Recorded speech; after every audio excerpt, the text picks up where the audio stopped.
ચલો ધોરણ 11 વરદાન તમારા બધાનું સ્વાગત કરું છું. અહીંયા આપણે કેમિસ્ટ્રીનું બેઝિક જોઈ રહ્યા હતા ને અત્યાર સુધી આપણે શું શું જોયું છે એની અંદર આપણે સમજવાનો પ્રયત્ન કરતા હતા કે કેમિસ્ટ્રી રસાયણ વિજ્ઞાન છે શું, આપણે શા માટે ભણીએ છીએ, એને આપણે ભણવાની જરૂર કેમ પડી છે અને આપણે આસપાસ રસાયણ વિજ્ઞાનને લગતી વસ્તુઓ કઈ કઈ છે તે આપણે જોતા હતા ને લાસ્ટ લેક્ચરમાં આપણે રોટલીની વાત તો કરી હતી કે રોટલી કેવો એક રાસાયણિક પ્રક્રિયા કઈ રીતે દર્શાવે છે તે આપણે જોયું હતું ને એના પરથી આપણે રાસાયણિક પ્રક્રિયા કઈ રીતે લખવાની તે જોઈ હતી.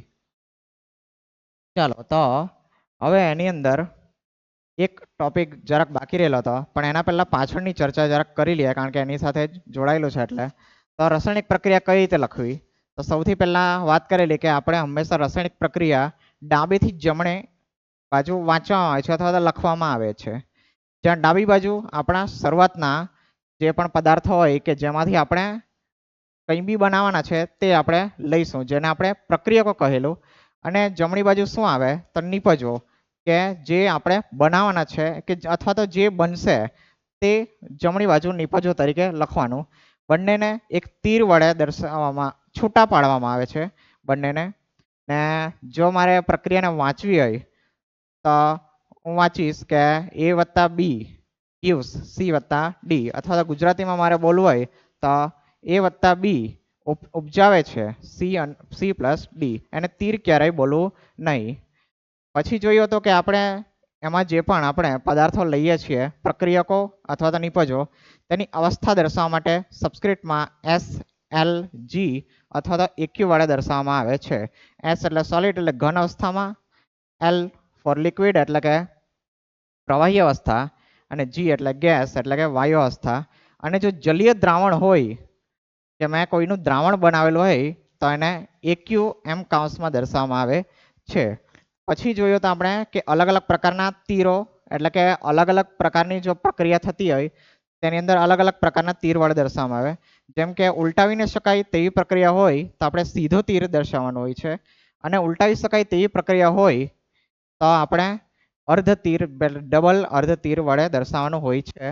તો હવે આપણે નેક્સ્ટ હવે આગળ જોઈએ તો અમુક શરતો છે જે પ્રક્રિયા થવા માટે ખૂબ જરૂરી હોય છે ને એ શરત પૂરી થાય તો જ પ્રક્રિયા થતી હોય છે. તો રોટલી બનાવવાનું જ ઉદાહરણ જો આપણે લઈએ તો રોટલીના લોટને મેં એમને બસ પહેલાં વણીને મૂકી દીધી તો પર એમને બની જાય છે?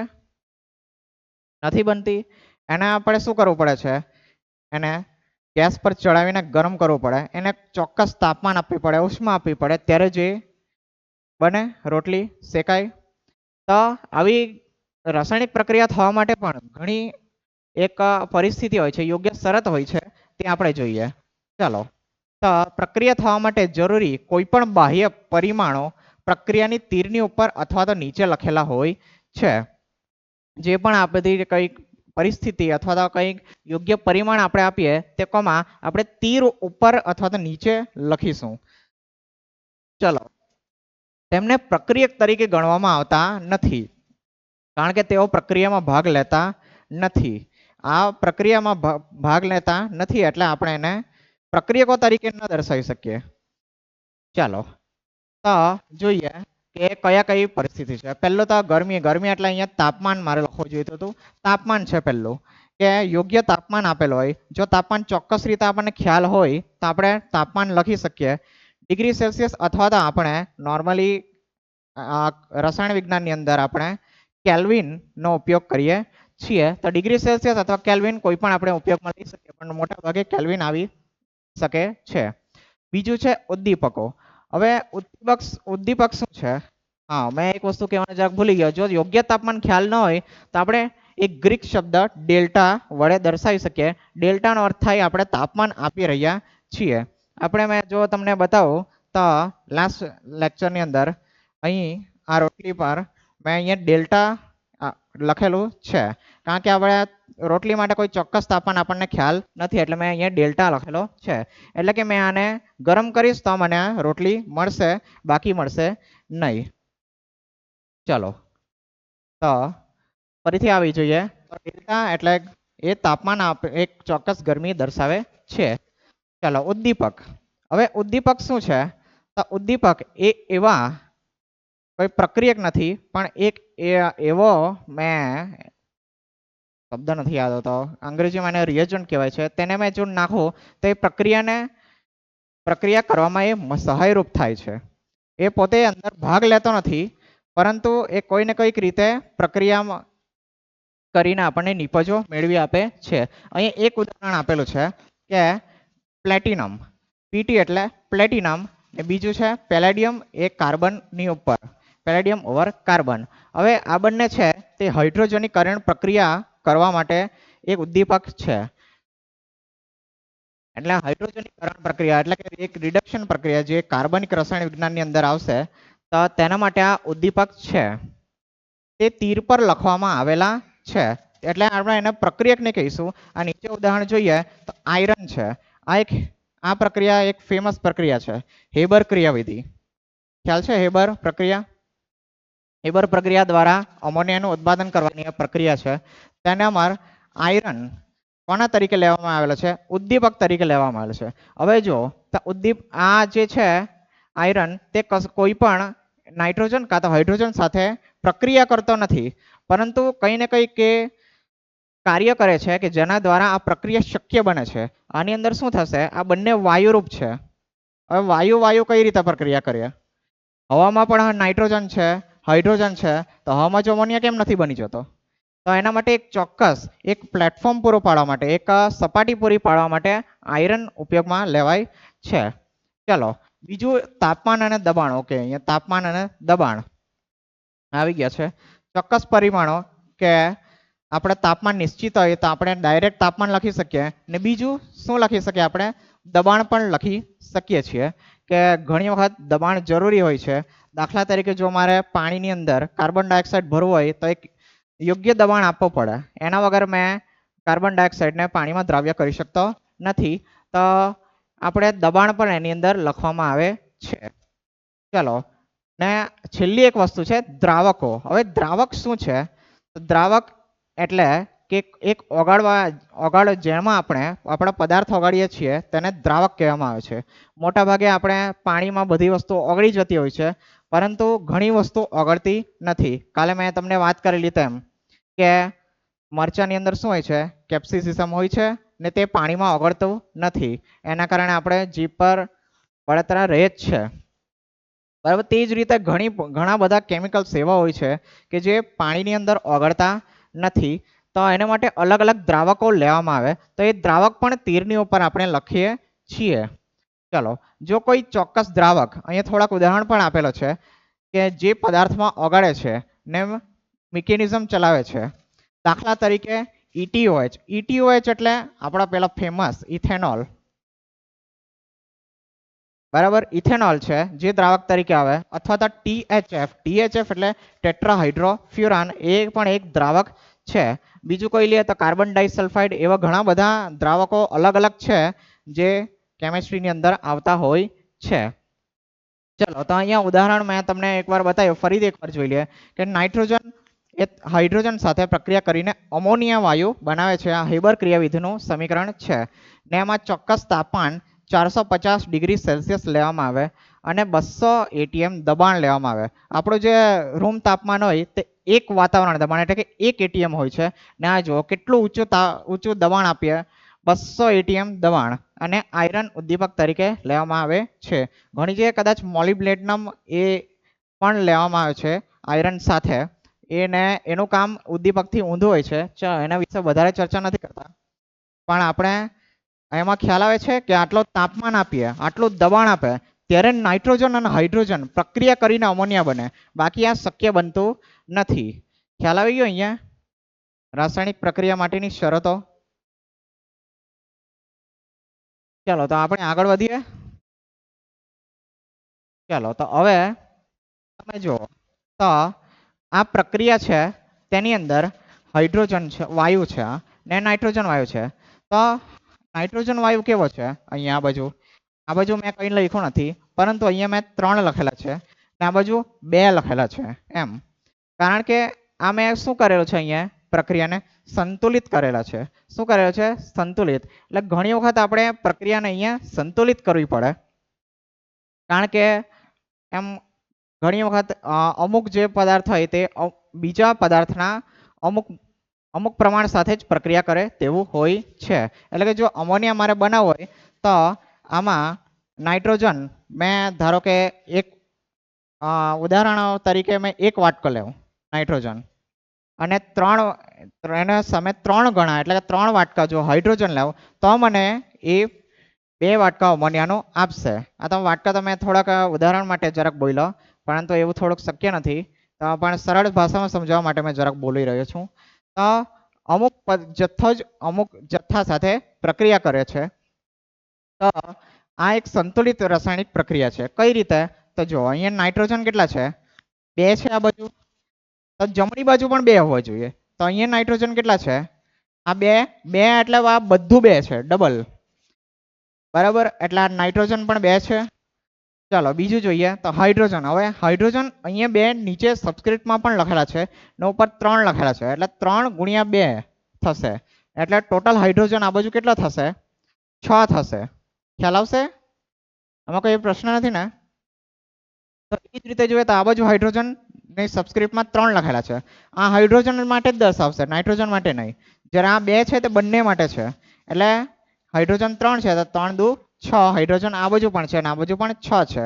તો આપણે એને એક સંતુલિત રાસાયણિક પ્રક્રિયા કહી શકીએ. હવે આ ધોરણ 9 ની અંદર ટોપિક હતો, ત્યાંથી મેં આ જરાક વસ્તુ લીધી છે કે રાસાયણિક પ્રક્રિયાને સંતુલિત કરવી તો કઈ રીતે કરવી. તો તેના વિશે જરાક આપણે જોઈએ તો રાસાયણિક પ્રક્રિયા સંતુલિત આપણે કઈ રીતે કરી શકીએ. તો તેના માટે જે નિયમ આવે તેને સંરક્ષણનો નિયમ એટલે અથવા તો સંતુલન એવું કહેવામાં આવે છે. આપણે ઉર્જા સંરક્ષણ નિયમ ને દળ સંરક્ષણનો નિયમ ભણેલા હશે. બરાબર, દળ અથવા તો ઉર્જા શું હોય એને આપણે ઉત્પન્ન કરી શકીએ કાં તો એનો નાશ પણ આપણે કરી શકતા નથી. ચલો તો બસ તે રીતે જ છે. અહીંયા દળ સંરક્ષણનો નિયમ લખેલો છે કે આપણે દ્રવ્યનો નાશ કરી શકતા નથી કે તેને ઉત્પન્ન કરી શકતા નથી. બરાબર, તમે જેટલો આપણે પ્રક્રિયક તરીકે લીધો હોય તેટલો જ તમને નિપજ મળવાનો કે નહીં. બરાબર, વધારે કંઈ બની નથી જવાનો કે ભાઈ એનાથી ઓછો બને એવું થતું નથી. તો રાસાયણિક પ્રક્રિયાને પણ એ રીતે મારે દર્શાવવી પડે જેમ પાછળ છે તેમ, કે હાઇડ્રોજન મારા જેટલા હતા તો બાજુમાં પણ મને એટલા જ મળવા જોઈએ ને આ બાજુ નાઇટ્રોજન જેટલા હતા તેટલા જ મને મળવા જોઈએ. એનાથી ઓછું વધારે તો મળે નહીં. બરાબર, આપણે રોટલીનું જ ઉદાહરણ લઈએ તો આપણે તો ઘરે જો બનાવતા હોય તો રોટલીના લોટમાંથી નાના નાના લુવા બનાવીએ. બરાબર, ને એના પ્રકારે નાની મોટી રોટલી બનતા હોય. જો મોટો લુવા બનાવી દઈએ તો મોટી રોટલી બનતી હોય, નાના લુવા હોય તો નાની નાની રોટલી પણ બને છે. પણ કહેવા શું માંગુ છું કે જે પ્રકારે મેં લોટ લીધો છે, જે પ્રમાણે મેં પાણીની મિક્સ કર્યું છે તે જ પ્રમાણે મારી રોટલી બનતી છે ને તેટલી જ રોટલી બનતી છે. ઘણો બધો લોટ લીધો હોય તો ઘણી રોટલીઓ બને, ઓછો લોટ લીધો હોય તો 2-3 રોટલી પણ બને. બરાબર, તો તે જ રીતે અહીંયા પણ છે, જેટલો મેં પદાર્થ લઈશ તેટલો મને નિપજ મળશે. તો તે જ રીતે રાસાયણિક પ્રક્રિયા હોય છે.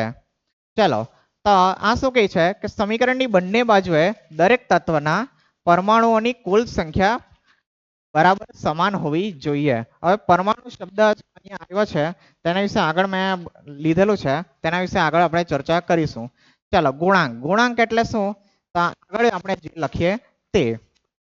બરાબર, સમીકરણને સંતુલિત કરવા માટે સૂત્રની સામે મૂકવામાં આવેલી સંખ્યાઓ જેને આપણે ગુણાંક કહીએ, અહીં મેં વાદળી કલરમાં દર્શાવેલું છે. દાખલા તરીકે 2H2O, અહીં જે 2 છે ગુણાંક તે આ H2O ના દરેક સાથે ગુણાય છે. એટલે જો મારે કુલ ગણવું હોય તો હાઇડ્રોજન 2 છે પણ એની આગળ 2 છે એટલે 2 દુ 4 હાઇડ્રોજન છે. ઓક્સિજનની પાસે તો કોઈ સબસ્ક્રિપ્ટ નથી એટલે એ ઓક્સિજન 2 છે એવું આપણે કહી શકીએ. આ સમગ્ર પરમાણુના ગુણાકાર કરે છે મેં કીધું તેમ. ચાલો બીજું છે સબસ્ક્રિપ્ટના આંકડા આવે છે ને તે પરમાણુનો ગુણોત્તર દર્શાવતા સૂત્રની અંદરની સંખ્યાઓ છે.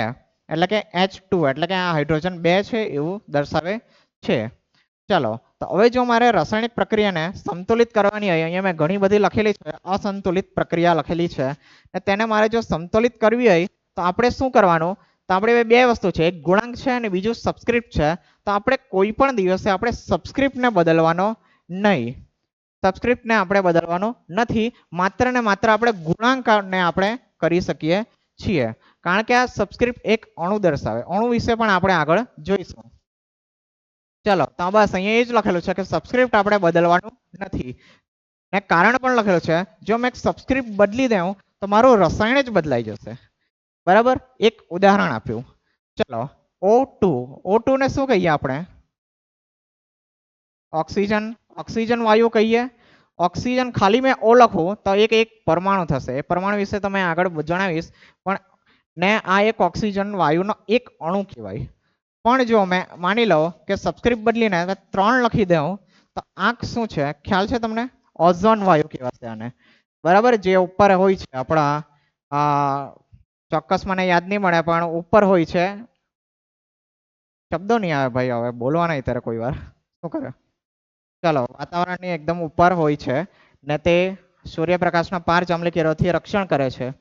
ખ્યાલ છે ને એ બધું? તો બરાબર. તો જો સબસ્ક્રિપ્ટ બદલો તો ભાઈ રસાયણની ઓળખ જ બદલાઈ જાય છે, એટલે સબસ્ક્રિપ્ટ આપણે નહીં બદલવાનો. કોનો? આપણે ગુણાંક જ આપણે મૂકવાનો છે. ચલો, ઉદાહરણ જરાક જોઈએ. હવે હું નીચેના બે કરાવું છું, એ થોડાક મેં અઘરાવાળા લીધા છે, એના ઉપર તો થોડાક સરળ છે. તમે નીચેના બે જરાક કરાવું છું, ઉપરના બે આપણે તમારે જરાક મને કરાવવાના છે. ચાલો, કઈ રીતે કરીશું તે જુઓ. તો સૌથી પહેલા આપણે ડાબી બાજુથી શરૂ કરીએ બધું. તો Al2SO4 થ્રાઇસ. હવે જો આ કાઉન્સ લખેલો છે ને એની નીચે સબસ્ક્રિપ્ટમાં 3 છે, એનો મતલબ શું થયો કે SO4 આખો છે તે 3 વખત છે એમ. બરાબર, તે આખો 3 વખત છે. ચાલો, આવું કેમ કર્યું છે એ પણ આપણે આગળ જોઈશું. એમ તો તમને ખ્યાલ હશે જ, પરંતુ આપણે બેઝિક જ જોતા છે. ચલો, Al2 એટલે એલ્યુમિનિયમના 2 છે અહીંયા. ચાલો, એલ્યુમિનિયમ આ બાજુ 2 છે, તો જમણી બાજુ પણ કેટલા હોવા જોઈએ? 2 હોવા જોઈએ. તો જોઈએ, એલ્યુમિનિયમ અહીંયા છે, અહીંયા નથી. અહીંયા કેટલા છે? 1 જ છે. તો મારે ગુણાંકમાં મેં 2 કરી દઈશ આગળ. શું કરીશ? આ 2 લખી દીધા. ચલો, જરાક વ્યવસ્થિત લખું. ચલો, મેં અહીંયા વાદળી કલર લીધો છે, એ પ્રમાણે લઈ લઉં. આ 2. ચાલો, 2 એલ્યુમિનિયમ થઈ ગયા. હવે એલ્યુમિનિયમ મારા સંતુલિત થઈ ગયા બંને બાજુ. જો બીજું જોઈએ, સલ્ફર છે અહીંયા અંદર, સલ્ફર અલગ છે ને આ સબસ્ક્રિપ્ટમાં અહીંયા 3 છે કાઉન્સની સાથે, એટલે મેં 3 સલ્ફર છે આ બાજુ, એવું કહી શકું. આ બાજુ કેટલા છે? ચલો, અહીંયા તો નથી, અહીંયા છે S. કેટલા છે? 1 જ છે. મારે કેટલા કરવા પડે? 3. તમે આ બાજુ કરી દઈશ 3. બરાબર. ચાલો, હવે સલ્ફર પણ સંતુલિત થઈ ગયા. હવે ઓક્સિજન જોઈએ. ઓક્સિજન અહીંયા 4 છે, પણ સબસ્ક્રિપ્ટમાં બહાર 3 છે, એટલે ગુણાકાર કરવો પડે આપણે. 3 ચોક 12. ચાલો, અહીંયા 12 છે, પણ અહીંયા હજુ જુઓ, અહીંયા ઓક્સિજન પણ છે, અહીંયા પણ. ને એ કેટલા છે? 2. એટલે 12 ને 2 ટોટલ 14 છે આ બાજુ. હવે આ બાજુ જોઈએ કેટલા થાય છે. ચાલો, અહીંયા જરાક મેં કાચું કામ જરાક કરી દઉં. અહીંયા 14 એમ લખી દઉં છું, કારણ કે પાછું ભૂલી જવા છે. ચાલો, આ બાજુ ગણીએ. OH આખાના 3 છે, એટલે 3 છે, પાછા 2 પણ છે, એટલે 3 દુ 6 થઈ ગયા છે અહીંયા. ને આ કેટલા છે? 4 ને 4 તાલી 12. ચલો, 12 ને આ બાજુ 6 ને આ બાજુ કેટલા થઈ જશે છે? 18 થાય છે. ચાલો, આ બાજુ 18 થઈ ગયા, એટલે આપણે કઈ ને કઈ એડજસ્ટ કરવું પડે, પણ આ થોડુંક ઓક્સિજન વાળું અઘરું લાગતું છે, તો આપણે થોડું બીજા પર પહેલા આગળ વધીએ. બરાબર. ચાલો, તો આ બાજુ OH આપણે પૂરેપૂરો લઈ લઈએ. બરાબર, અહીંયા SO4 પણ પૂરો છે ને અહીંયા SO4 પણ પૂરો છે, તો એના પર ડાયરેક્ટ ફોકસ કરીએ આપણે. તો જો OH મેં કેટલા કરેલા અહીંયા? આ 3 ને 2 6 છે. ને આ બાજુ કેટલા છે?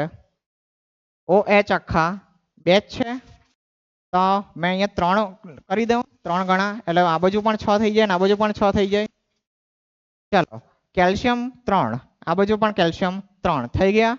પણ SO4 આખો લઈ લઈએ આપણે, તો 3 છે, એટલે SO4 આખા 3 છે, ને આ બાજુ પણ SO4 આખા 3 છે. તો મારી આ પ્રક્રિયા હવે સંતુલિત થઈ ગઈ. ફરીથી એકવાર ગણી લઈએ. એલ્યુમિનિયમ 2 છે, આ બાજુ પણ 2 છે. ચલો, SO4 પૂરેપૂરો લઈ લઈએ, તો 3 1 ને 3, એટલે SO4 3 છે. બરાબર, ધ્યાનથી બહાર નહીં કરી દેતા. હા, SO4 પૂરેપૂરો લેતા છે આપણે. SO4 પૂરેપૂરા આ બાજુ 3 છે, 3 3 થઈ ગયા. OH કેટલા છે? 6 છે, એ પણ 6 થઈ ગયા. થઈ ગયા આ પ્રક્રિયા. ચાલો હવે નીચેની જોઈએ તો CuNO3 ટ્વાઇસ, બરાબર, બે વખત છે NO3. CuO, NO2 અને O2. જો મેં એક જ વસ્તુ લીધી છે અને તેમાંથી 3 વસ્તુ અલગ છૂટી પડે છે. ખ્યાલ આવ્યો? ચાલો હવે એમાં શું કરીએ આપણે? Cu તો એક છે, આ બાજુ પણ એક જ છે. ચાલો એની કોઈ ટેન્શન નથી. નાઇટ્રોજન કેટલા છે? અહીંયા 2 છે, આ બાજુ કેટલા છે? એક જ છે, એક જ છે ને? તો ચાલો મેં એના 2 કરી દઉં. ચાલો 2 કરી દીધા. Cu થઈ ગયો, નાઇટ્રોજન થઈ ગયો, ઓક્સિજન બાકી રહ્યા. ઓક્સિજન 3 છે, આ બાજુ 3 2 6. આ બાજુ ગણીએ 1 ને આ બાજુ 4 એટલે 5, 6 ને 7 થઈ ગયા હવે. બરાબર, અહીંયા આપણે તકલીફ પડતી છે. આ બાજુ 6 છે ને આ બાજુ 7 છે, એટલે કે હજુ પણ અસંતુલિત છે. કઈ રીતે કરી શકીએ? હવે આમાં થોડીક પ્રોબ્લેમ આવે છે. હવે હું શું કરું? આ બાજુ તો કંઈ કરાય નહીં, આને જ 2 કરવું પડે, તો મેં શું કરું? આને 2 કરી દઉં. અત્યારે થોડુંક આને છેકી દઉં છું. હવે ફરીથી ગણીએ. Cu કેટલા છે મારા? આ બાજુ 2, એટલે મારે અહીંયા 2 કરવા પડે. ચાલો હવે નાઇટ્રોજન પાછું જોઈએ. હવે નાઇટ્રોજન 4 થઈ ગયા. જો આ N 2 ને 2 2 4, તો અહીંયા મારે કેટલા કરવા પડે? હવે 4. બરાબર, હવે ઓક્સિજન ગણી જોઈએ કેટલા થાય છે. ચાલો O3 3 છે, 3 2 6 ને આ બંનેને ભૂલતા 12, આ બાજુ 12 છે. બરાબર, કાચું કામ કરી રાખો 12. ચાલો આ 2 થી આ બાજુ 4 2 8, 8 ને 2 10 ને 2 12 આવી ગયા. બંને બાજુ ઓક્સિજન પણ સમાન. ખ્યાલ આવ્યો? પાછળ આ બાજુ 12, આ 2 4 2 8, 8 ને 2 10, 10 ને અહીંયા 2 છે એટલે 12. ખ્યાલ આવી ગયો ને દરેકને? આ થોડુંક ટ્રિકી હતું. આપણે આમાં અહીંયા ડબલ કરવા પડે, પછી જ આપણાથી આગળ વધાશે. ખ્યાલ આવી ગયો? ચાલો આ રીતે બીજી પ્રક્રિયાઓ પણ કરી દઈએ સંતુલિત. ચાલો આને કઈ રીતે કરશું? ખૂબ સરળ પ્રક્રિયાઓ છે આ 3 3. ચાલો Fe ને જોઈ લઈએ. બંને બાજુ Fe સંતુલિત છે, સંતુલિત જ છે, તો આપણે આગળ જ વધીએ. ચાલો આ બાજુ HCl, ચાલો H સંતુલિત છે નથી. શું કરીએ આપણે? આ બાજુ 2 છે ને આ બાજુ 1 છે, તો 2 મૂકી દઈએ. ચાલો હાઇડ્રોજન થઈ ગયા. ક્લોરીન જોઈ લઈએ. ક્લોરીન 2, એ પણ થઈ ગયા. બસ પૂરું. ચાલો આ તો પાછળની જ પ્રક્રિયા છે, મેં જાણી જોઈને નાખી છે. બોલો આની અંદર શું થશે? નાઇટ્રોજન સંતુલિત છે ના? આ બાજુ 2 છે, તો પેલી બાજુ મારે કેટલા ઉમેરવા પડે ગુણાંકમાં? 2 ઉમેરીએ. ચાલો હવે હાઇડ્રોજન જોઈએ. હાઇડ્રોજન કેટલા છે? આ બાજુ 2, પેલી બાજુ કેટલા છે? 6. તો હવે 6 કરવા માટે આ બાજુ કેટલા ગુણાંક ઉમેરવો પડે મારે? 3. થઈ ગઈ સંતુલિત. ખ્યાલ આવે છે ને કે કઈ બીજી દુનિયામાં પહોંચી ગઈ એવું નથી લાગતું ને? ધોરણ 9 માં આવેલું છે આ. તેમાં તમે સોપાનો પણ ઘણા બધા લખેલા હતા કે સૌથી પહેલા ભાઈ આને બોક્સમાં મૂકો, બોક્સને છેડશો નહીં, એવું બધું કઈ યાદ આવ્યું? યાદ આવ્યું ને? 10 માં આવેલું કે 9 માં આવેલું? 10 માં. મેં ધોરણ 9 ને 10 ની ચોપડી GSEB ની ભણી છે, NCERT નથી ભણ્યો. ને ધોરણ 11 12 થી મારો NCERT ચાલુ થયું હતું, એટલે મને પરફેક્ટ આઈડિયા નથી. પણ મેં PDF જરાક જોઈ છે. આમાં શું છે તે મને નથી ખબર. બંને PDF જોઈ એટલે થોડુંક મિક્સ પણ થઈ ગયેલું ભાઈ. ચાલો આ પ્રક્રિયા જોઈ લઈએ ત્રીજી. ચાલો C3H8. ચાલો કાર્બન કેટલા છે? આ બાજુ 3 ને પેલી બાજુ 1, તો સંતુલિત કરવા પડે. શું કરીએ? આ બાજુ 3. ચાલો કાર્બન નું કામ થઈ ગયું. આ બાજુ જોઈએ હાઇડ્રોજન. હવે 8 છે, પેલી બાજુ 4 મૂકી દઈએ. ચાલો 4 મૂકી દીધા. પછી હવે ઓક્સિજન બાકી છે હજુ. ઓક્સિજન થઈ ગયા એટલે એના પણ 3 ને થઈ ગયું. કેમ લખાયું નહીં? ચાલો થઈ ગયો. રાસાયણિક પ્રક્રિયા સંતુલિત બધી. તો આવડશે આ થોડુંક આપણે 9મા 10માનું થોડુંક રિવિઝન પણ આપણું થઈ ગયું. રાસાયણિક પ્રક્રિયા સંતુલિત કરવાનું.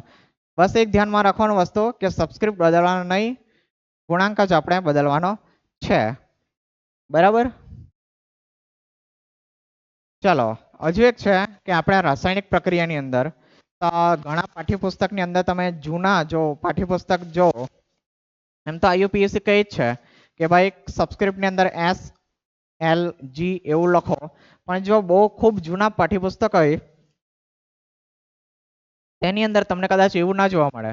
આધુનિક IUPAC સંકેતોમાં પ્રમાણભૂત અવસ્થા તરીકે કાઉન્સમાં G અને S વગેરે વગેરે આપણે પ્રયોગ કરીએ છીએ, પરંતુ પ્રયોગશાળાની માર્ગદર્શિકામાં તમને વારંવાર જૂના અને અત્યંત દ્રશ્ય લઘુલિપિ પ્રતીકો જોવા મળશે. બરાબર. કઈ રીતના? આવા જે એરો વાળા આવતા છે તે. બરાબર. એરો ક્યારે ઉપરનો એરો ક્યારે દર્શાવે? જ્યારે વાયુ મુક્ત થતો હોય ત્યારે, પ્રક્રિયાની અંદરથી કોઈ વાયુ છૂટો પડતો હોય અને વાતાવરણની અંદર મુક્ત થતો હોય ત્યારે ઊભું તીર મૂકવામાં આવે છે આ રીતે. કોની બાજુમાં? કોઈ પણ જે આપણો નિપજ હોય તેની બાજુમાં મૂકવામાં આવે છે. ખુલ્લા તંત્રમાંથી બહાર નીકળતા ગેસ એટલે કે વાયુના ઉત્પાદનમાં ઉત્ક્રાંતિ સૂચવે છે. અને નીચેનું તીર ક્યારે દર્શાવવામાં આવે? જ્યારે મારા પ્રક્રિયાની અંદર અવક્ષેપ ઉત્પન્ન થતા હોય ત્યારે. અવક્ષેપ ખ્યાલ છે? પાણી નહીં. હવે થોડુંક મારા માટે હા, અદ્રાવ્ય પદાર્થ એવો કોઈક અદ્રાવ્ય ઘન પદાર્થ જે નિર્માણ થાય, જે આપણા દ્રાવકની અંદર દ્રાવ્ય ન હોય તે છૂટો છૂટો પડેલો દેખાય છે ને તેને અવક્ષેપ કહેવામાં આવે. તો તેવો અવક્ષેપ જ્યારે નિર્માણ થાય છે ત્યારે તે નીચેનું તીર દર્શાવવામાં આવે છે. નીચેનું કેમ? કારણ કે એ કેવો હોય, એની ઘનતા ઓછી હોય અને ભારે હોય, તો એ શું થાય? દ્રાવકની અંદર તળિયે બેસી જાય છે, એટલે નીચેનું તીર દર્શાવવામાં આવે છે. બરાબર. ઉદાહરણ આપી દઉં તો CO2 ને આપણે પાછળ જ એક પ્રક્રિયા જોઈ. હા, તો એ જ છે પ્રક્રિયા C3H8. શું છે? C3H8 ને તેનામાં શું કરવાનું છે? મારે ઓક્સિજન સાથે પ્રક્રિયા કરાવવાની છે ને શું છૂટું પડશે? મારું CO2 અને H2 વાયુ છૂટું પડે છે. બરાબર. પાછળથી બેલેન્સ કરી દઉં ફટાફટ. 3 3 4 3 3 4. ચાલો, તો અહીંયા બંને વાયુઓ અહીંયા મુક્ત થાય છે. જો મારે જૂના પ્રમાણે દર્શાવવું હોય તો આ રીતે મેં ઊભું તીર બતાવી દેવા, એટલે શું થાય છે કે આ CO2 અને H2 વાયુ છૂટા પડે છે. બરાબર. તમને ખબર હોય તો કુદરતી વાયુ આપણને મળે મિથેન. મિથેનનું દહન દ્વારા આપણને કાર્બન ડાયોક્સાઇડ અને હાઇડ્રોજન વાયુ મળે. બસ એના સિમિલર જ આ જરાક પ્રક્રિયા છે. ચાલો, તો આનું એક ઉદાહરણ પણ લખી દઈએ.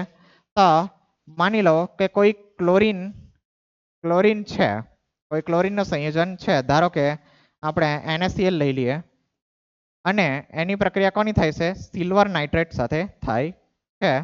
તો મને શું મળે? આ AgCl છે તે છૂટા પડી જાય અને બાકીનું જે બચ્યું છે NaNO3 તે આ રીતે છૂટું પડે છે. તો આમાં જે આ AgCl છે તે તેના સફેદ રંગના અવક્ષેપ દેખાય. કેવા?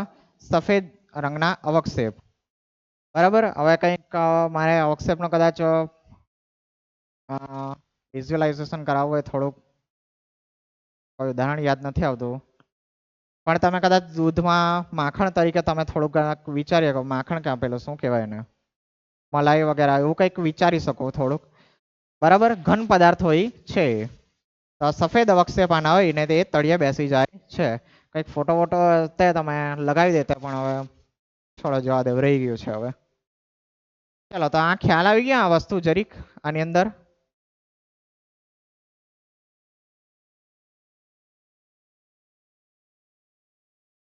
ચાલો આગળ વધીએ આપણે. ચાલો, હવે તમારા માટે એક એક્ટિવિટી છે નાની મસ્તી. તો શું કરવાનું છે આપણે કે અહીંયા મેં તમને થોડાક વસ્તુઓના ફોટા બતાવેલા છે. તેના પરથી આપણે જોવાનું છે કે એની અવસ્થા કઈ છે, ગરમી આપતા શું થાય, દબાણ લગાવીએ તો શું થાય છે, રંગ આપીએ એનો રંગ કયો છે, અને એના કોઈક બીજા ગુણધર્મો જો ખ્યાલ હોય તો લખવાનો છે. આ તો મેં બસ પોતાની મેળે થોડાક લખી દીધા છે. એમ તો મેં અન્ય ગુણધર્મ એમ જ લખવાનો હતો, પણ ચાલો તમને આઈડિયા નહીં આવશે એમ કરીને લખ્યું છે. ચલો પહેલું વસ્તુ કઈ છે આપણે કાગળિયો છે બરાબર નોર્મલ કાગળ બધાના ઘરે હોય તેવું છે ચલો એની અવસ્થા કઈ છે આપણે ઘન પ્રવાહી અને વાયુમાંથી ઘન પદાર્થ છે ચલો આ ઘન પદાર્થ છે ચલો એને માની લો તાપમાન આપીએ ગરમી આપીએ એના પર આગ લગાવી દઈએ તો શું થાય આ આ શું થાય આના સળગવા લાગે સળગવા લાગશે ચાલો હવે મેં એના પર દબાણ લગાવું તો શું થાય દબાણ લખાવું અથવા તો ગમે તેમ કંઈક કરવાની કરું તો તેનો ડૂચો વળી જાય અથવા તો ફાટી જાય ચાલો ડૂચો વળી જશે અથવા તો ફાટી જશે ડૂચો વળી જશે તદ્દન દેશી ગુજરાતી અથવા તો ફાટી જશે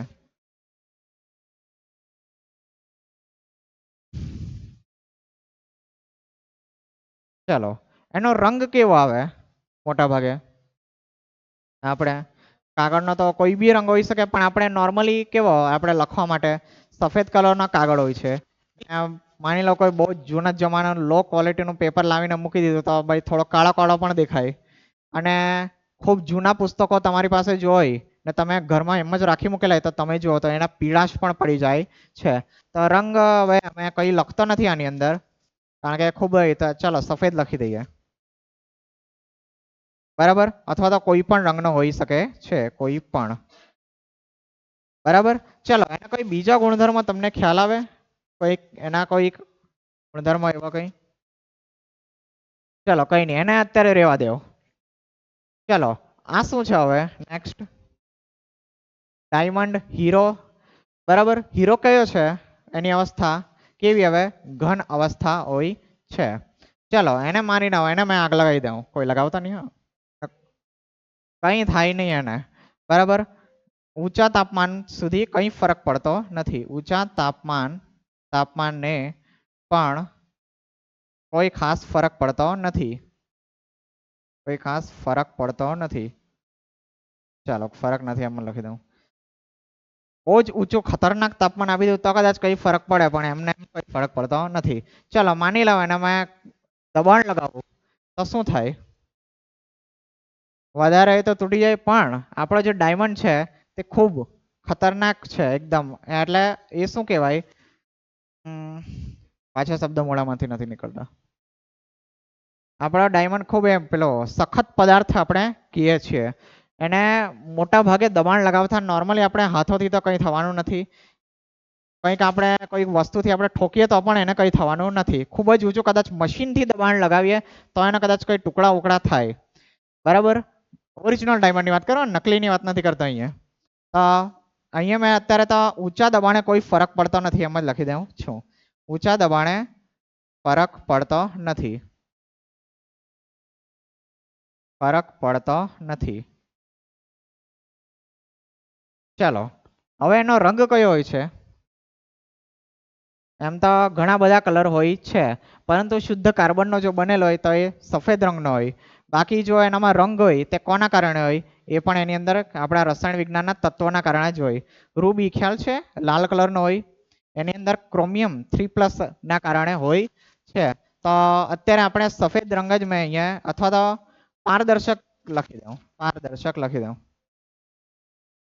પારદર્શક હોય અથવા તો બે રંગીન લખી દઉં રંગીન હોય શકે છે ચાલો હવે અન્ય ગુણધર્મમાં તમે જુઓ તો આના અને આનામાં ફરક શું આવે બંને તો ઘન અવસ્થામાં જ છે બરાબર પણ એકને ઊંચા તાપમાને કોઈ ફરક જ નથી પડતો જ્યારે બીજો જુઓ ત્યાં હળગવા જ માંડે ડાયરેક્ટ બરાબર જરાક કઈ ગરમી આપી નહીં ને હળગવા લાગે પછી જો આને ઊંચા દબાણે કોઈ ફરક નહીં પડે પણ આ તો ભાઈ હાથથી આપણે ફાડશો તો અમારે ફાટી જાય ચાલો આનો પણ રંગ થોડોક અલગ અલગ હોય છે અને આનો પણ રંગ અલગ અલગ હોય છે હવે કાગળની ક્વોલિટી પર હોય છે ચાલો જો આ તો ખાલી જોવા દઈએ ચાલો આ તો પાણી જ છે પાણીની અવસ્થા કેવી હોય પ્રવાહી હોય ચાલો પ્રવાહીને મેં ગરમ કરું તો શું થશે આ પાણીને બાષ્પીભવન થાય બરાબર બાષ્પીભવન થશે અને વાયુમાં રૂપાંતર થશે ચાલો હવે એના પર દબાણ લગાવો તો શું થાય દબાણ લગાવો તો એના પર કોઈ ફરક પડતો નથી એનો અદબનીય છે એમ લખી દઉં અદબનીય છે ચલો નેક્સ્ટ, એનો રંગ શું હોય છે? પારદર્શક હોય છે, એનો કોઈ પણ રંગ હોતો નથી. આને તો પારદર્શક જ લખી દઈએ. ચાલો એનો કોઈ ગુણધર્મ, ચાલો એને પણ ખાલી જ રહેવા દઈએ આપણે, પછી આપણે બધું જોઈશું. ચાલો હવે જે આજે મેં બતાવેલું છે એ હિલિયમ વાયુ છે. કયો વાયુ છે? હિલિયમ વાયુ છે. એને આપણે જોઈ શક્યતા નથી, પરંતુ આ લગભગ કદાચ આપણે પેલા અલ્ટ્રાવાયોલેટ જે પેલા સાધન હોય છે તેની અંદર મૂકીને જોયો છે ને. એક નાની એક કેપ્સ્યુલ જેવુંમાં ભરેલો છે ને, કંઈક આ રીતનો દેખાય જો મેં એના પર અલ્ટ્રાવાયોલેટ રેડિયેશન પાસ કરું તો. ચાલો હિલિયમ વાયુ છે તો વાયુ છે, અવસ્થા એને કો શું હોય? વાયુ. ચાલો એને ગરમી આપો તો આપણને તો ખ્યાલ નથી એટલે આપણે જવા જ દઈએ. બરાબર, પોતે તો પહેલાથી વાયુ જ છે, એને હજુ ગરમી આપીને તો શું કરવાના? ચલો દબાણ લગાવતા શું થાય? કંઈ થાય નહીં, પણ દબાણ લગાવીએ તો આપણે વાયુ છે એટલે ઓછી જગ્યામાં પણ આપણે વધારે વાયુ ભરી શકીએ છીએ. ચલો એને પણ અત્યારે જવા જ દેવા. ચલો રંગ તો કોઈ એનો હોતો નથી. અહીંયા થોડોક જાંબલી જરૂર દેખાય છે, પણ એને નોર્મલી કોઈ રંગ હોતો નથી. ખ્યાલ આવી ગયો? તો એક વાયુ લેવાનો હતો એટલે મેં જરાક હિલિયમ વાયુ લઈ લીધો, પણ આપણે આગળ જોઈએ. ચાલો હજુ છે વસ્તુ લીધી છે. ચાલો આ પહેલું શું છે? સોનાની બિસ્કિટ. બરાબર, કઈ અવસ્થામાં એ? ઘન અવસ્થામાં હોય છે. ચલો એને મેં ગરમી આપો તો શું થાય? પીગળી જાય, પણ એ પણ થોડોક સખત તો હોય જ છે. બરાબર, ખૂબ ઊંચું તાપમાન આપવા પડે એને પણ. બરાબર, આ ડાયમંડ જેટલું નહીં પણ થોડું ઊંચું તાપમાન તો આપે છે, એટલે થોડુંક એને ઊંચું તાપમાને પીગળે છે. ઊંચા તાપમાને પીગળે છે.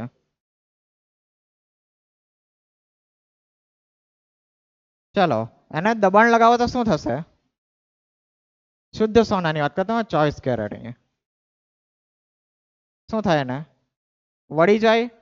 બરાબર, આ શું છે? એનો આકાર બદલાઈ જાય છે, એમ લખી દઉં. આકાર બદલાઈ શકે છે.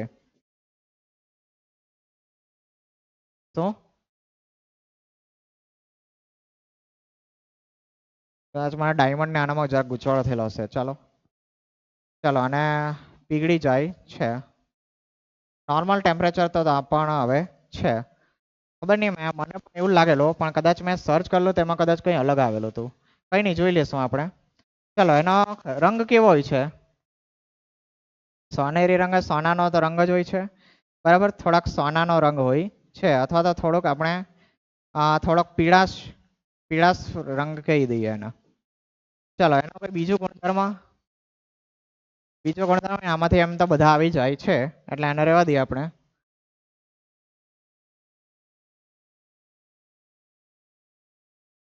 ચાલો આ શું છે?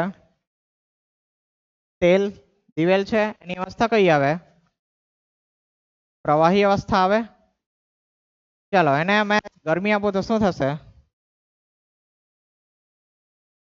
ગરમ થાય, પણ એનું પણ એક તાપમાન હોય છે જ્યારે એ બાષ્પીભવન થવા લાગે. બરાબર, ને તમે આપણે રાંધતા હોઈએ ત્યારે ખરાબ વાસ પણ આવે કોઈ વાર. ખબર? અલગ અલગ તેલની અલગ અલગ વાસ આવે થોડીક. કોઈને અમુક તેલનું ગમતું નહીં હોય એમ. બરાબર, કે અમુકને સિંગ તેલ નહીં ગમે, એવું બધું થાય છે ને. એ કોની વાસ હોય? આની જ વાસ હોય છે.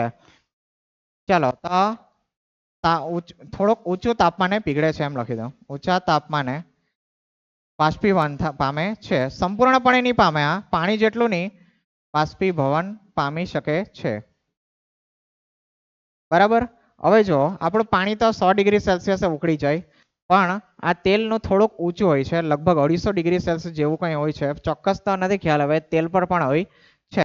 ચાલો એને દબાણ લગાવીએ તો શું થશે? એના પણ કંઈ થાય નહીં, એટલે આપણે જવા દઈએ. મોટા ભાગે ઘન પદાર્થને ને પ્રવાહીને કંઈ થતું નથી. ચાલો રંગ કેવો હોય છે? થોડોક આપણા પીળાશ પડતો હોય છે. પીળાશ પડતો લખી દઉં છું. ચાલો નીચેનો ખાલી જ રાખીએ. ચાલો હવે લાકડું છે આપણું, તે કયું હોય છે? ઘન અવસ્થામાં હોય છે. એને ગરમી આપીએ તો શું થાય? સળગવા લાગશે અને કાળું પણ પડી જાય. ચાલો એક જ મિનિટ.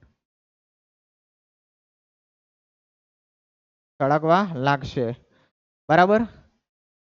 ચાલો હવે એને દબાણ લગાવીએ તો શું થશે? તૂટી જશે. બરાબર, કુલ્હાડીથી તોડે તૂટી જાય. ચાલો એનો રંગ કેવો હોય છે? મોટા ભાગે થોડો ઘણો કેવો? રામ બ્રાઉન. હા બ્રાઉન. બરાબર, તો બ્રાઉન કલર એમ લખી દઉં છું. થોડોક બ્રાઉન પીળો કલર હોય છે. ચલો આ શું છે? કોઈને કઈ ખ્યાલ આવે? મર્ક્યુરી. આ મર્ક્યુરી લીધો છે પારો આપણે. બરાબર, આપણે એને Hg સંજ્ઞા વડે દર્શાવીએ છીએ. ચાલો કઈ અવસ્થામાં હોય છે આ? પ્રવાહી. પ્રવાહી અવસ્થામાં હોય છે. ચાલો એને મેં ગરમી આપો તો શું થશે? એ પણ બાષ્પમાં રૂપાંતર થઈ શકે છે. બધાનું તાપમાન હોય, બાષ્પમાં રૂપાંતર મોટા ભાગે થઈ શકે, પણ તાપમાન બધા બહુ અલગ અલગ હોય છે. હવે મને પણ યાદ નથી કે આનું તાપમાન કયું હોય છે, પણ થોડો ઘણો અંશે તો બાષ્પમાં રૂપાંતર થાય. ચાલો તો બાષ્પમાં રૂપાંતર થઈ શકે છે. બાષ્પમાં રૂપાંતર થઈ શકે છે.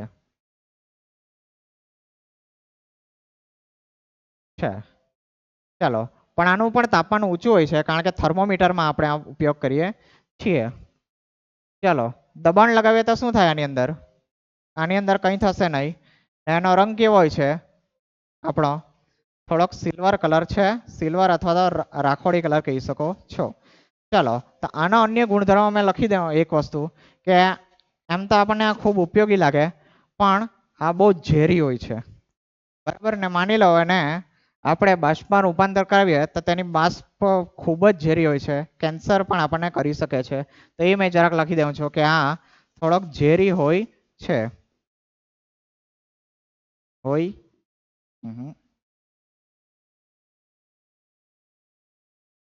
છે.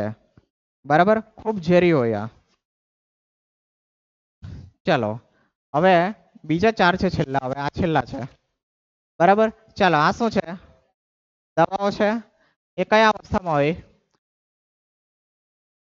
મોટા ભાગે ઘન પદાર્થ અથવા તો પ્રવાહીમાં હોય છે. વાયુ હોતા નથી.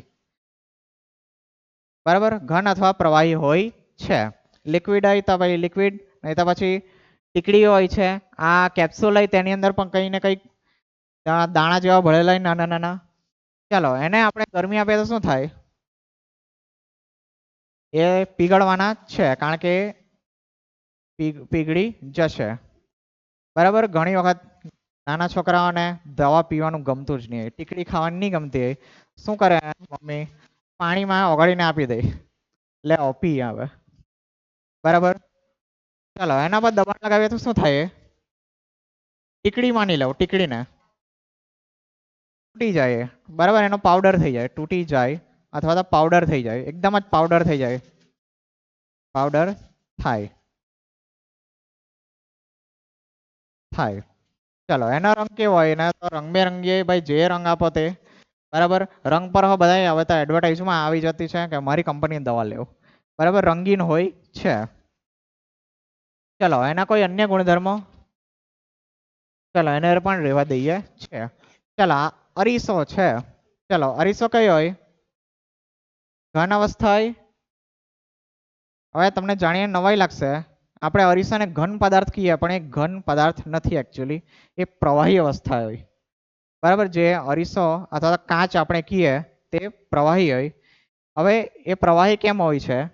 કારણ કે જ્યારે આવા અરીસાની પણ આપણે કાચ લઈ લઈએ, મને કાચનો એક તો વ્યવસ્થિત ફોટો નહીં મળ્યો, એટલે વધીને થાકે પણ વ્યવસ્થિત મળ્યો નહીં. પણ હવે કાચ કઈ રીતે બને? તો ખૂબ ઊંચા તાપમાને એને ગરમ કરેલો હોય, પછી જ્યારે એને ઘન પદાર્થ બનાવવાનો હોય ત્યારે ધીમે ધીમે એને ઠંડો નહીં પાડવામાં આવે, એકી સાથે ઠંડો પાડી દે. હવે આપણે જાણીએ કે ઘન પદાર્થમાં અણુઓ કેવા એકબીજા સાથે લગોલગ જોડાયેલા હોય છે. બરાબર, પણ એને એકી સાથે તરત જ ઠંડુ પાડી દે તો શું થાય? એના જે પણ પ્રવાહી અવસ્થામાં અણુઓની ગોઠવણી હોય તે ઘન અવસ્થાની અંદર પરફેક્ટલી થઈ શકતી નથી. એના કારણે શું થાય? કે આ જે પણ આપણો કાચ હોય છે અથવા અરીસો હોય છે તે કેવો પ્રવાહી પદાર્થમાં હોય છે. પ્રવાહી હોય છે. નોર્મલી આપણે ઘન કહીએ પણ એ ઘન નથી, એ પ્રવાહી છે ને અસ્ફટિકમય પદાર્થ કહેવાય. હવે બરાબર, બહુ ડીપમાં નથી જતો આનામાં, થોડો પાછો ગૂંચવાડો પણ થઈ જશે. ચાલો, એને ગરમી આપીએ તો શું થાય? કંઈ નહીં થાય. એને તો ખૂબ ઊંચું તાપમાન આપવું પડે પછી કંઈ થશે. દબાણ લગાવતા શું થાય?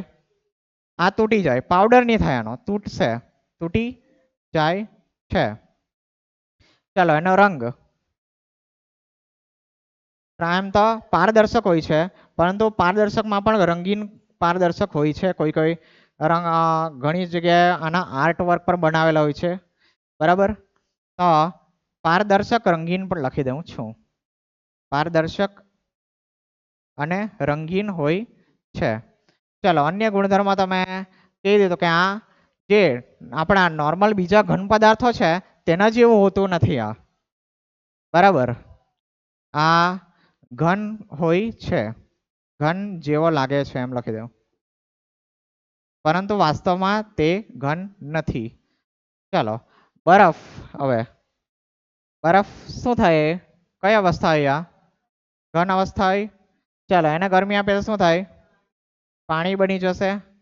દબાણ આપે તો શું થાય? આ એકદમ તૂટી જાય. બરાબર, ને થોડો પ્રવાહી પણ બની જાય એમાં. ચાલો, એનો રંગ કેવો હોય? એ પણ પારદર્શક હોય છે. ચાલો, એનો ગુણધર્મ પણ જવા દેવ. ને હવે આ શું છે? કપૂર છે. બરાબર, કપૂર કઈ અવસ્થામાં હોય? મોટા ભાગે ઘન પદાર્થો છે એટલે મેં ઘન વધારે લીધા છે. વાયુ તો એક લખ્યો, પણ એમાં તો હવે શું ચર્ચા કરીએ, એટલે પછી એ જવા દો. બીજું, ગરમી આપીએ તો શું થાય? આનું ડાયરેક્ટ બાષ્પીભવન થઈ જાય. બરાબર, વચ્ચે પેલું બાષ્પીભવન ડાયરેક્ટ, એમાં પ્રવાહી અવસ્થા પણ વચ્ચે આવતી નથી. દબાણ લગાવીએ તો શું થાય? આનો પાવડર બની જશે. બરાબર, મેં તો નથી લગાવી જોયું એટલે મને તો નથી ખ્યાલ. પાવડર બની જશે. ચાલો, ને હવે છેલ્લે એનો રંગ થોડોક સફેદ હોય છે, સફેદ કલરમાં હોય છે. ચાલો, હવે જરાક વાત કરી લઈએ. તો આપણે ઘણા બધા અલગ અલગ અવસ્થાઓની વસ્તુ જોઈ. તો તમે જુઓ આની અંદર, તો આ બે ઘન અવસ્થામાંની વસ્તુને તમે સરખામણી કરો તો એક સળગવા લાગે છે ગરમી આપતા, બીજો ઊંચા તાપમાને પણ ખાસ ફરક એને પડતો નથી તેવું છે. બીજા ઘન પદાર્થ જોઈએ. આ ઘન પદાર્થ થોડોક ઊંચા તાપમાને થોડોક પીગળી જાય છે, નોર્મલ તાપમાને થોડોક ગરમી આપતા એમ. બરાબર, આ થોડોક બાષ્પીભવન, સોરી, બીજો આપણે ઘન પદાર્થ જોઈએ ને, એક સળગવા લાગે છે. આ થોડોક બાષ્પમાં રૂપાંતર થાય. આપણે ઘન જ જોતા છે, છોડો. ચાલો, આ શું થાય? એક પીગળવા લાગે, આનું પ્રવાહીમાં રૂપાંતર થાય. આ તો પ્રવાહી પણ નથી થતો, ડાયરેક્ટ બાષ્પમાં રૂપાંતર થઈ જાય. એટલે કે અવસ્થા ભલે એક છે, પણ પદાર્થ મેં અહીંયા અલગ અલગ લીધા ત્યારે શું થાય છે કે ગરમી આપતા એના પર અલગ અલગ અસરો જોવા મળે છે. બરાબર, બીજું કે દબાણ પણ જોઈ લઈએ. તો આ કાગળ લેવો તમે. બરાબર, તમે ડૂચો વાળો એને ને પછી ક્રિકેટ રમો. બરાબર, અથવા તો એને થોડુંક પણ આપણે બળ લગાવીશું તો શું થશે? ફાટી જાય. જ્યારે તમે હીરો જુઓ, આ કેટલું નબળું હતું ને આ કેટલું સખત છે કે આપણે એને કંઈ બી કરી લે, ગમે તે નાખી લેવો, ગમે તે કરો, એને કંઈ બી ફરક પડતો નથી. કદાચ કંઈક થોડા ઘણા નાના નાના કંઈક ટુકડા કદાચ એકદમ કદાચ નીકળે, પણ એને કંઈ થતું નથી. ચાલો, બાકી વાત કરીએ તો આ સોનાની વાત કરીએ તો સોનાને આપણે દબાવીએ તો એનો આકાર બદલાઈ જાય. બરાબર, બાકી આપણો આ લાકડું છે તે તૂટી જાય, કુલ્હાડીથી તોડે છે લોકો. બરાબર, દવાઓ છે તે પણ તૂટી જાય ને પાવડર બની જાય. ખાસ કરીને કપૂર પણ પાવડર બની જાય છે. ઘન અવસ્થા ને બરફ તો તૂટી જાય છે. બાકી થોડોક રંગની પણ આપણે ચર્ચા કરી લઈએ. તો ઘણાના રંગ કેવા છે? અલગ અલગ છે. ઘણા પારદર્શક છે, ઘણાને કોઈ ચોક્કસ રંગ છે, અથવા તો કોઈને કોઈ ચોક્કસ રંગ હોતો નથી, એનો કોઈ પણ રંગ હોય છે. બાકી આપણે પ્રવાહીમાં પણ જુઓ તો કેવો અમુક બાષ્પીભવન પામે છે ઊંચા તાપમાને, ને ઘણા બાષ્પીભવન ઊંચા તાપમાને પામે છે, નીચા તાપમાને પામે છે ઘણા. એટલે બધાના કેવા છે ગુણધર્મો અલગ અલગ છે. ખ્યાલ આવી ગયો અહીંયા કે અલગ અલગ વસ્તુઓના ગુણધર્મ કેવા છે? અલગ અલગ છે. હવે વિચાર આ છે કે આ ગુણધર્મ અલગ અલગ શેના કારણે છે તો એ બધું આપણે રસાયણ વિજ્ઞાનની અંદર જોવાનું છે, કારણ કે આ દરેક આ જે દ્રવ્ય છે તે અલગ અલગ દ્રવ્યના બનેલા હોય છે ને આ દરેક દ્રવ્યનો જે આપણે અભ્યાસ જે કરીએ તે આપણે આ કેમેસ્ટ્રીની અંદર કરીએ કે આ તૂટી કેમ જાય, આ જ તાપમાને કેમ ઉકળે, કેમ હીરો ઊંચા તાપમાને પણ પીગળતો નથી, કેમ કાગળ સળગવા લાગે છે. આ દરેક સવાલ આપણે અન્ય ગુણધર્મો જોયા તે આનો અભ્યાસ આપણે ક્યાં કરીશું, આપણે રસાયણ વિજ્ઞાનની અંદર કરીશું. હવે આ સ્લાઇડ આપણે કાલથી જોઈશું કે રસાયણ વિજ્ઞાન શું છે, થોડુંક કે આ બધાનો અભ્યાસ જ છે બરાબર, એમ કરીને આપણે સ્ટાર્ટ હવે કરીશું. પણ આજે આપણે આટલું રાખીએ છીએ બરાબર. ચાલો તો આજે ખ્યાલ આવ્યો દરેકને બરાબર. પેલી એક્ટિવિટી જરાક મેં એમાં વાર લાગી ગઈ, પણ મારે તમને એક સમજાવવું હતું કે બધાના ગુણધર્મો કેવા છે, અલગ છે ને તેનો સૂક્ષ્મ સ્તરે અભ્યાસ કરવો એટલે આપણો રસાયણ વિજ્ઞાન કહેવાય છે. ચાલો આપણે કાલે મળીશું.